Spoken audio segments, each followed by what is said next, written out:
Bien-aimés dans le Seigneur, je vous salue au nom puissant de notre Seigneur Jésus-Christ. Nous voici encore dans notre émission Vie en Christ. Nous allons continuer à traiter de notre sujet sur la délivrance. Nous sommes en train de parler de la contamination des esprits ou comment les esprits possèdent une personne en tant que telle. Nous avons essayé de traiter plusieurs sujets allant du viol, des péchés en général et nous avons atterri sur la maltraitance. Je pensais qu'en fait, que traitant de cet élément-là, ça allait nous prendre peut-être juste une petite séance en tant que telle, mais nous avons, partageant, compris qu'une des portes d'entrée qui donne vraiment la permission en fait aux esprits impurs de prendre possession de la vie des personnes, déjà dès la jeunesse de ces personnes-là, c'est au travers des familles et c'est souvent par la maltraitance en tant que telle. La maltraitance, on a essayé de le voir, est quelque chose de complexe en tant que tel.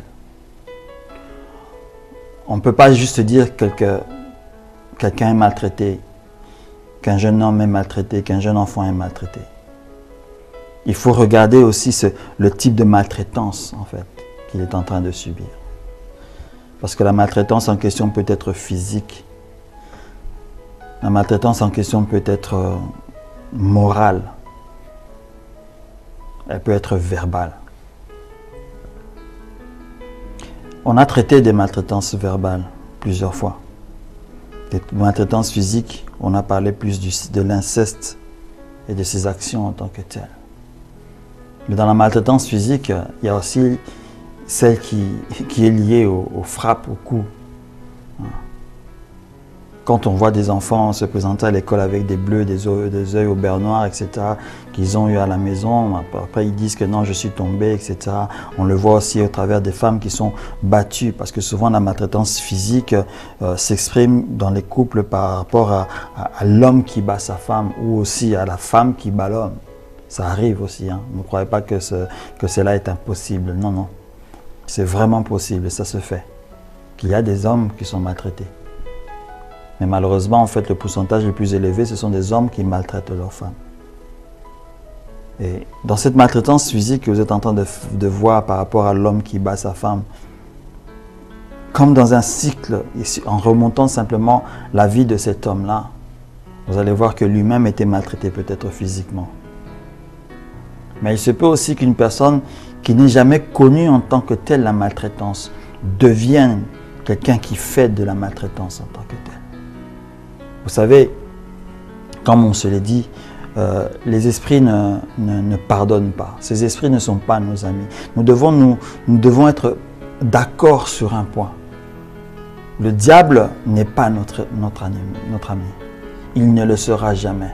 Même toi qui es dans les sciences occultes, ne crois pas parce que tu fais les 400 coups avec eux. Ne crois pas parce que tu as des esprits sous ton autorité, entre parenthèses. Ne crois pas parce que tu te déclares que je suis le secrétaire particulier de... Non. Il n'est pas notre ami. Il n'est pas l'ami de la création divine. Nous devons déjà nous mettre ça dans notre tête. Raison pour laquelle ces esprits ne pardonnent jamais. Ils ne nous souriront jamais. Ils ne nous laisseront pas même un seul petit instant d'erreur. Quand 5 plus 5 égale 10, ne dit pas égale 9,9. Parce que le 0,1 là, que tu vas leur donner, sera suffisant pour te détruire ou pour te faire entrer dans un cycle qui sera difficile à sortir. Raison pour laquelle, vous savez, je veux essayer de parler par exemple aux hommes mariés, quoi, qui ne savent pas comment ils sont arrivés à maltraiter leurs épouses, par exemple, mais qui eux-mêmes ne l'étaient pas dans leur propre jeunesse. Comment êtes-vous arrivé à ce point-là? Lorsque nous disons qu'il est important pour nous d'avoir une relation personnelle avec le Seigneur, des moments de prière pour préparer nos journées et autres. C'est parce que nous ne savons pas ce qui peut arriver au cours de la journée. Il y a des circonstances qui peuvent arriver. Quelque chose peut t'arriver au travail. Une action que tu peux avoir entreprise sans le savoir peut permettre à un esprit de t'accompagner. Je ne parle pas de possession ici. Faites attention. Parce que vous savez que lorsqu'on parle de possession des esprits, il y a aussi l'accompagnement des esprits. Nous ne sommes pas encore arrivés sur ce point-là. Mais vous allez déjà comprendre ce que je suis en train de dire. Tu peux permettre à des esprits de t'accompagner, de te surveiller. Ils sont en train de chercher l'erreur. Ils sont en train de chercher le comment. Parce que lorsque le Seigneur nous dit que l'ennemi est comme un lion qui rôde, hein, prenez ces phrases. Ces phrases-là, ce n'est pas rien. Ce que je suis en train de dire, c'est exactement ça. Tu peux avoir accompli un acte. Je vais te donner un exemple. Parce que cet acte que je vais donner est plus commun aux hommes qu'aux femmes. Pour des raisons X et Y, tu peux avoir une collègue de travail avec laquelle vous vous entendez bien. Pour une raison X ou Y, un brin de sentiment où vous vous êtes permis de coïncider un sentiment interdit. Les esprits qui sont autour de vous, là, ont vu cela. Ils vont commencer à réfléchir. Vous savez qu'ils sont malins. Ils sont très malins. Ne croyez pas qu'ils sont là depuis 1 an ou 2 ans. Ils sont là depuis plus de 4000 ans, on se l'est dit. Ils savent très bien nos comportements. Ils savent très bien que lorsqu'il y a ça, ça peut découler en ceci. Ils vont commencer maintenant à vous observer. Si une des personnes n'est pas une personne qui prie en tant que telle, ils peuvent maintenant commencer à utiliser cette personne-là pour essayer d'animer une circonstance. Pour que toi qui es en Christ, ou toi qui ne l'es peut-être pas en ce moment-là, tu puisses leur permettre de prendre ta vie et de commencer à la guider. Lorsque tu leur donnes cette permission-là, tu leur donnes cet esprit d'accompagnement, ils viennent avec toi dans ta propre famille. Ils commencent à chercher comment te mettre dans ces états de maltraitance pour que tu puisses, dans ce cas, parce que leur but là sera maintenant de détruire ton mariage. Par rapport à ce qu'ils ont vu, ils vont chercher à créer des circonstances qui te changeront moralement ou spirituellement. Et tu ne comprends pas du jour au lendemain. Tu as des problèmes avec ton épouse. Des choses que tu acceptais, tu n'acceptes plus et d'un coup, tu deviens violent en fait envers elle. Parce que tu ne sais pas que en fait cet esprit de violence que tu n'avais pas est en toi parce que tu as permis un élément innocent ou que tu croyais innocent dans le lieu de travail. J'ai donné juste un exemple. Ce n'est pas commun, mais c'est un exemple pour vous faire comprendre en fait comment on peut donner une permissivité à ces esprits-là. Et l'homme est devenu d'un coup violent. Parce que l'esprit en question alimente en lui de voir ce qu'il ne voit pas dans sa femme parce qu'il est en train de la voir dans cette collègue-là. Et en ce moment-là, la perfection en question, c'est cette collègue en question, avec qui il n'est pas marié, mais qui veut répercuter sur sa femme parce qu'un lien s'est formé. Et l'esprit qui est avec toi va faire tout pour que ce lien puisse se connecter réellement. Et c'est à ce moment-là que, subissant ou faisant subir ce que tu es en train de subir là-bas, indirectement, tu recherches toi aussi du réconfort et après, sans le savoir, tu as donné la permission à l'esprit d'adultère d'entrer. Et cet esprit entre et vous font tomber dans la faute en question. Et quand tu es tombé dans la faute en question, Ça permet maintenant aux frères jumeaux, maltraitance, mensonge, hypocrisie, hein, de venir maintenant pour aller maintenant agir dans la famille. Hein. Toi qui ne battais pas ta femme, tu commences à la battre. Toi qui aimais tes enfants, tu commences à avoir un amour qui commence à baisser. On voit la femme dire que je ne te reconnais plus. Souvent, c'est la phrase qu'on entend. Je ne te reconnais plus parce que indirectement, l'esprit de la femme ou l'esprit des enfants qui ne reconnaissent pas en fait leur enfant, cet esprit voit l'autre esprit en question.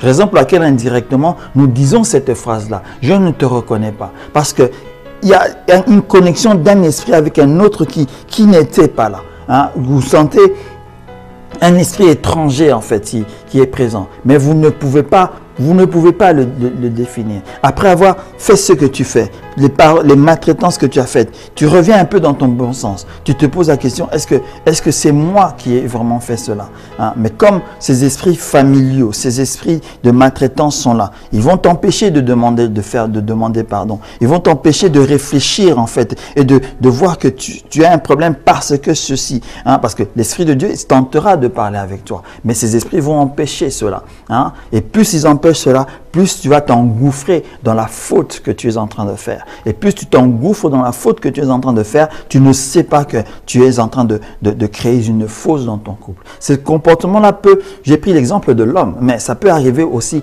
à la femme en question, parce que en ton mari, tu ne vois pas ce que tu voudrais avoir en tant que tel. Parce que souvent, les psychologues le disent, souvent c'est aussi quelque chose de vrai, souvent les femmes en général ou les filles en général, lorsqu'ils épousent quelqu'un, ils recherchent souvent le père qu'ils avaient dans le mari qu'ils ont. Surtout ceux qui n'ont pas eu de père en tant que tel ou qui ont vécu avec leurs parents pendant un peu de temps, ou bien chez qui ils ont eu peut-être même de la maltraitance. Vous voyez, ils vont chercher ce père-là qui ne maltraite pas en leur mari. Mais malheureusement, ils ne le trouvent pas vraiment, quoi. Mais il se fait que dans la société dans laquelle tu travailles, il y a un collègue qui a une certaine manière d'être, une certaine manière de parler, une certaine manière d'exprimer ou de solutionner les choses, en qui tu vois ce que tu ne vois pas en ton mari, et il y a ce lien-là qui se fait, tel que je l'ai expliqué tout à l'heure avec l'homme, et ça crée aussi cet esprit d'adultère. Et l'adultère entrant, venant dans ta famille, qu'est-ce qui va se passer? Tu crées des circonstances, tu crées, avec l'homme ça devient peut-être de la violence ou autre, mais souvent avec la femme ça devient maintenant de l'hypocrisie à outrance, du mensonge à l'outrance pour couvrir ce qui est en train d'être couvert, jusqu'à ce que l'esprit de l'homme va se réveiller et va dire non, il y a quelque chose qui ne va pas. Hein? Et lorsqu'il fait ses enquêtes, il fait ses trucs, etc., il rencontre la circonstance, il voit que la femme le trompe et qu'on sort, et c'est le clash. Vous voyez, on parle peut-être de divorce, de l'adultère, de ceci, etc., mais c'est de la maltraitance, l'esprit de maltraitance. Tout ça, c'est dans la maltraitance. Hein, parce que ces actions-là vont se répercuter dans votre famille restreinte, surtout si vous avez des enfants avec vous. Cela paraît peut-être un peu étrange, cela paraît un peu difficile à accepter, à comprendre. C'est plus psychologique que spirituel, peut-être la manière dont cela doit être peut-être expliqué. Mais si nous le faisons ici, c'est pour vous faire voir en fait comment en fait tous ces esprits sont en train d'agir. Comment on leur donne si facilement en fait la permission. Je n'ai pas dit ici que vous ne pouvez pas avoir des collègues amis, femmes ou hommes, etc. Vous ne pouvez pas vous entendre bien avec un collègue ou ami. Vous savez, comment on appelle cela, cette voie ou bien cette étape de la vie, dont je ne parlerai pas d'étape en fait. Vous savez, quand on parle d'amitié entre hommes ou femmes, hein, entre jeunes garçons, jeunes filles, peut-être le Seigneur nous permettra de partager quelque chose par rapport à cela. Il y a une certaine complexité. Hein, dans d'autres dialogues, d'autres enseignements, on dit que non, lorsqu'une personne se marie, il ne peut pas avoir de meilleur ami si ce n'est que sa femme. Sa femme devient son meilleur ami, son meilleur amant, son meilleur complice, c'est tout un tas d'histoires. Je ne dis pas que c'est vrai, je ne dis pas que c'est faux, mais attention à comment je peux dire, à l'extrême de cette définition, parce que ce n'est pas vrai. L'extrême de cette définition n'est pas vrai. Pour quelle raison? Je peux vous baser cela par rapport à la Bible. Vous savez que David avait ses femmes, entre parenthèses, hein, ses multitudes de femmes, tout un tas d'histoires. Il avait ses enfants et autres, mais il avait Jonathan. Jonathan était son meilleur ami. Il osait même dire que, hein, qu'il était mieux qu'une femme, d'une certaine, si on peut essayer d'exprimer cela ainsi. Hein, je me rappelle en fait même que ceux qui appuient l'homosexualité dans la chrétienté se focalisent dans la relation de David, hein, se focalisent dans cette relation-là pour essayer d'exprimer ça. Et pourtant, ce n'est pas absolument pas vrai. Hein. Ta femme peut être ton ami, mais tu peux avoir un meilleur ami derrière. Vous savez, c'est complexe cet élément-là. Je préfère ne pas parler avec ça ici parce que ça va nous faire sortir de notre sujet. Mais juste pour vous faire comprendre, en fait, là où comment la maltraitance peut venir dans les familles si facilement, s'exprimer et détruire les vies. La maltraitance amène l'abandon. L'abandon des personnes. Abandonner des personnes. Les enfants qui sont abandonnés parce que tu ne veux pas un enfant, etc., tu es tombé enceinte, etc., du jour au lendemain, parce que tu ne t'étais pas protégé, entre parenthèses, tout un tas d'histoires, parce que tu ne veux pas détruire ton mariage, je ne sais pas comment, ou tu ne veux pas que tes parents le sachent parce que tu étais jeune, etc. Tu mets au monde cet enfant-là et tu l'abandonnes dans un couvent. Pire, d'autres l'abandonnent dans des poubelles ou dans des rues, je ne sais pas comment, comme on voit souvent dans des films, ce sont des choses qui se font. Hein, il met au monde l'enfant et dans l'hôpital il dit que non, je ne veux pas de cet enfant-là, faites-le, je ne sais pas quoi, et qu'on sort et tu t'en vas. Vous savez que l'action en question donne la permission à des esprits d'abord d'accompagner ces enfants-là, les esprits d'abandon. Parce que ce genre d'enfants souvent se sentent abandonnés sans pourtant savoir pourquoi ils ont été abandonnés. Et cet esprit est tellement puissant, tellement fort, l'esprit d'abandon, peut entraîner une perte de confiance en soi, peut entraîner de la crainte, de la peur de la société. Comme je le dis et j'insiste de nouveau sur cela, les esprits ont toujours des jumeaux avec eux.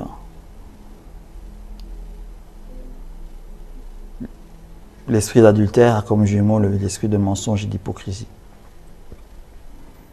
L'esprit d'abandon a pour jumeau les esprits de perte de confiance, de perte de foi en soi-même et des esprits de peur, de crainte de l'avenir, de crainte du lendemain, etc. Ce sont des frères jumeaux. Ces mêmes frères jumeaux, des frères jumeaux en tant que tels.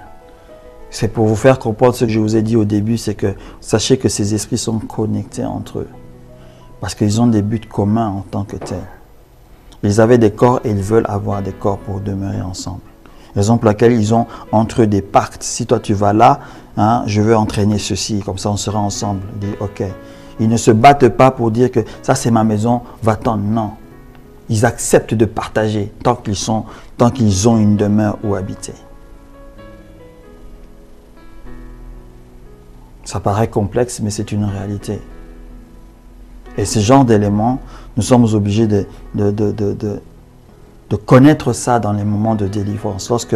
C'est pour ça, ne te permets pas d'entrer dans une équipe de délivrance comme ça, sans pour autant être préparé spirituellement. Être préparé spirituellement n'est pas forcément d'abord la prière. C'est cette connaissance-là des esprits en tant que tels. Et maintenant, quand tu ajoutes la prière à cela, alors tu deviens invincible. Alors les démons vont se dire chaque fois que tu te présenteras, ah non, non, non, on ne veut pas de toi. Parce qu'ils savent que lorsque tu te présentes, c'est leur départ. Avec Jésus, c'était comme ça. Parce que c'était lui l'être parfait. Quand le Seigneur Jésus se présentait dans un endroit et qu'il le voyait, il dit non, pas encore toi là, ce n'est pas notre moment s'il te plaît. Laisse-nous quand même tranquilles.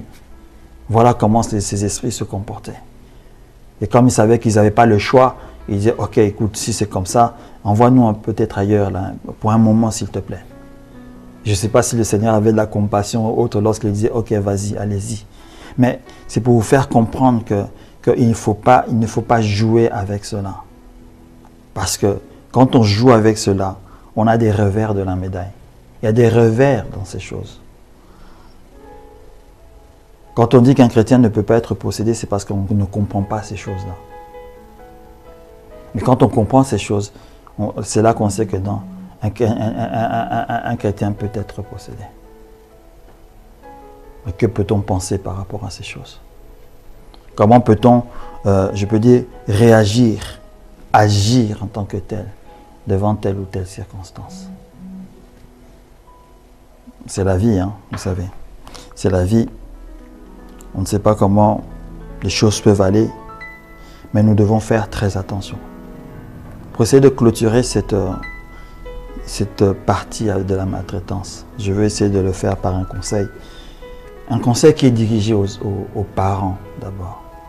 Parce que je vais vous dire une chose qui est peut-être dangereuse ou bien difficile à accepter. Ou oser, si je peux le dire. Les esprits que possèdent vos enfants